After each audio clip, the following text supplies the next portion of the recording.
Do you feel like I think a lot of people get like lost in that struggle of like what to do, and they're like, should I door knock? Should I cold call? Should I do this? Should I do that? Like what?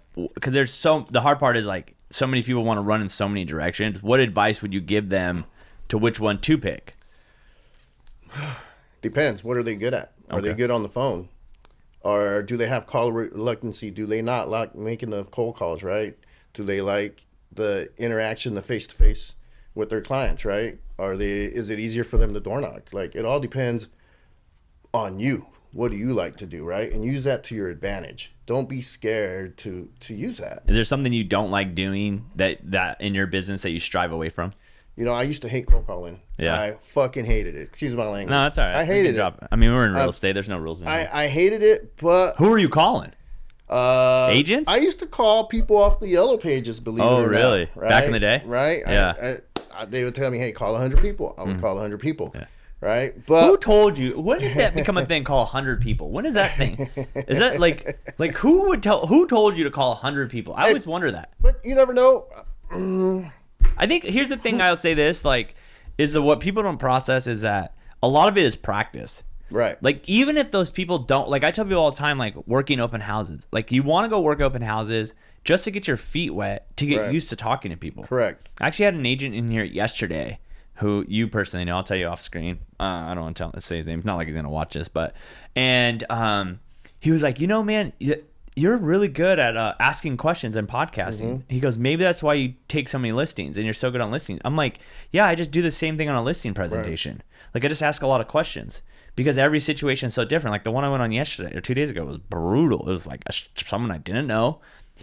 Someone passed away. They have some family drama going on. It was a very difficult listing presentation, right? It really was. So I just kept asking more and more questions. And how can I help you? And what can I do? And like, I can never not run out of asking questions. So how did that client feel by you asking all these questions? I have no idea. I'll tell you this.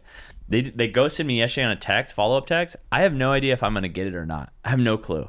Like, I assume, like, based on my confidence and what they have on their plate, that I'm the guy that handled that for them because, I am like in the top 25 realtors all of Riverside County and production, and I've handled a lot of stuff. That's kind of what I told them. I'm like, everything you're talking about, like, that's nothing to me. Like, I can handle that. Like, your family problems, like, the moment you sign that document, you pass those problems on to me. Right. Like, you don't even have to talk to that person in your family anymore. I'll handle that for you. Like, I don't mind being the bad guy. So you're truly interested in that conversation in that client, well, because I don't really think I sell a house. Like, I got 3 houses right now that aren't selling. They've been on the market. One's been on the market for 200 days.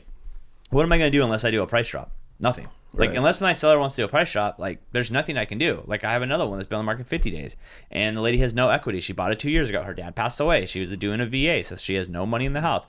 She's moving back to Ohio because her dad died, blah, blah, blah, blah. Like, we can't drop the price anymore. Right. Like, I've already dropped my commission. Like, it's like, it might come to a point where I honestly might take it off the market and wait until August hits, so then we can at least take off a buyer's commission, and then I can lower it even more. Right. I mean, there's just, it's just like I think a lot of people process is like our job as an agent and how you make $100K is not based on your marketing plan or the scripts you use or whatever. It's based on actually being able to truly help people and provide value to them. And it's hard when you're new because you actually don't know if you can do that or not.